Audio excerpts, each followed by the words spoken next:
ఆకాశంలో అరుదైన దృశ్యం కనువిందు చేయనుంది. టెలిస్కోప్ లేకుండానే 7 గ్రహాలను ఒకేసారి చూసే అవకాశం కలగనుంది. వాటిని భూమి నుంచి చూసినప్పుడు ఒకే సరళ రేఖపై ఉన్నట్లు కనిపిస్తాయి. ప్లానెట్ పరేడ్ గా పిలిచే ఈ ఖగోళ అద్భుతం ఇవాళ ఆవిష్కృతం కానుంది. ఈ ప్లానెట్ పరేడ్ లో బుధుడు, శుక్రుడు, అంగారకుడు, బృహస్పతి, శని, నెప్ట్యూన్, యురేనం ఈ 7 గ్రహాలు కూడా యురేనస్ ఒకే వరుసలోకి రానున్నాయి. గ్రహాలు ఒక్కదానికొకటి ఎంతో దూరంలో ఉన్నా అవి వరుసలో ఉన్నట్లు కనిపిస్తాయి. అమెరికా, మెక్సికో, కెనడా, భారత ప్రజలు ఈ అరుదైన దృశ్యాన్ని చూడగలరు. ఇది ఈ నెల 21 నుంచి మొదలైంది.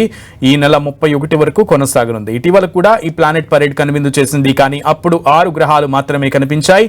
రాత్రి సమయంలో ఈ ఖగోళ అద్భుతాన్ని చూడొచ్చని శాస్త్రవేత్తలు చెబుతున్నారు.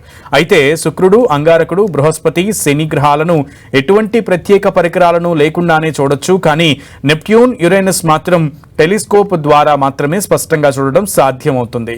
ముందుగా ఈ నెల 19న శుక్రుడు, శని గ్రహాలు ఒక వరుసలోకి వచ్చాయి. ఆ తర్వాత 21న శుక్రుడు, బృహస్పతి, యురేనస్, నెప్ట్యూన్ ఒకే వరుసలోకి వచ్చాయి. ఇవాళ బుధుడు, శుక్రుడు, అంగారకుడు, బృహస్పతి, శని, నెప్ట్యూన్, యురేనస్ గ్రహాలు ఒకే వరుసలోకి రానున్నాయి. ఇలా 7 గ్రహాలు కనిపించే ప్లానెట్ పరేడ్ అరుదుగా జరుగుతూ ఉంటుంది. ఈ ప్లానెట్ పరేడ్ కనిపించేది రాత్రి సమయంలో కొద్దిసేపు మాత్రమే.